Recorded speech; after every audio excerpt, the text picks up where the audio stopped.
Okay, so who here is amazing at drawing? Like, me, I am incredible at drawing. Also using my pen correctly on the screen. So let's see right here, we got a dragon, it's got some wings, yeah, like this. And taking a drawing class online, I'm feeling it's really, like, it's helping. Yep, dragon. This is, well, most likely you're not going to be designing a dragon in your field. Perfect. Fire. Beautiful.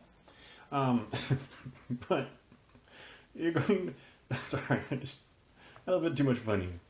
You're not going to be designing dragons. But what we're going from is we have been transitioning over time from those manual 2D multi-view drawings you see. Let's say I have a cylinder, it looks something like this, a hole through the center, and I have a drawing that looks kind of like this. We're going from that to 3D CAD models. Now with this, we've given a new ability, because before I had to give all those dimensions. But now there's also the possibility of me just looking at the model and querying that. Saying, okay, well, I see this, I can use the model software to measure exactly what it needs to be. So, when we're looking at these things, when we're going through and we're using either 3D models or these 2D multi-view drawings, we need to make sure we're going back to the same standard to understand what those dimensions and those tolerances mean. You can't just figure out, say something means something because you want it to mean that. No, it has to be based on the standard. Now, you are going to be working in teams. Some of you, that just sounds terrible right now. You're like, oh goodness, no. Team, no, please. That's just more work. It's like work. Well, get over that. You're going to be working in teams. And you're going to be working in teams in this class. Yeah, I'm saying it right now. I hadn't even planned that, but I'm going to go with it just because, why not? Force you to do it in class. So, what does teamwork get you? Well, if you want to be able to produce a product at the lowest cost and still achieve the desired quality, you're going to need experts in every field, because there's people who are good at material science, there's people who are good at using a machine, people who are good at using a lathe. Like I have a friend, his name is Matt, and Matt is amazing with a CNC. Okay, he knows so much about CNCs. He has one that he built in his basement. No, he's moved now, so I'm not sure if it's still stored in his basement. And if I needed to know something about CNC, I would go to Matt. Matt, if you wanted to know something about laser-induced fluorescence and other things, he comes to me.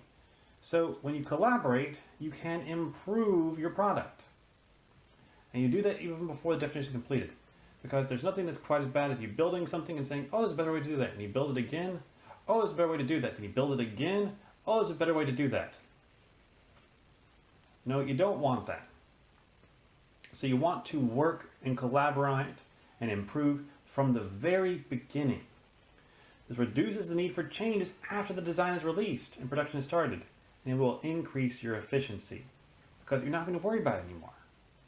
Production hasn't started yet, you've figured out better ways to do things before you spent all that money on buying machines and performing training on all of your technicians. So, who was affected by all this stuff we've been talking about? Well, there's a lot of them. Drafters, because they're drawing it. Designers and design engineers, because they design things. They need to have a way of talking about their designs. Dimensional management engineers. Whoa, making sure that everything works together. Manufacturing engineers. Can we actually build it? And machine planners. Can I build a machine to do it for me? Machinists, the guys who are either building the machines, operating them, and also those who are programming them. Inspectors, who have to check to make sure that everything's working properly and that you are building things that are showed by the design engineers. Tool designers, tool makers, all these people are affected by what we're going through. As one part improves, the rest will improve. So we're all growing together. Okay, we're growing together. So remember that as we move forward, there's a lot more to learn, but we can do this together. You can succeed in this course. I believe in you. So thanks for listening, and I'll see you next time. Bye-bye.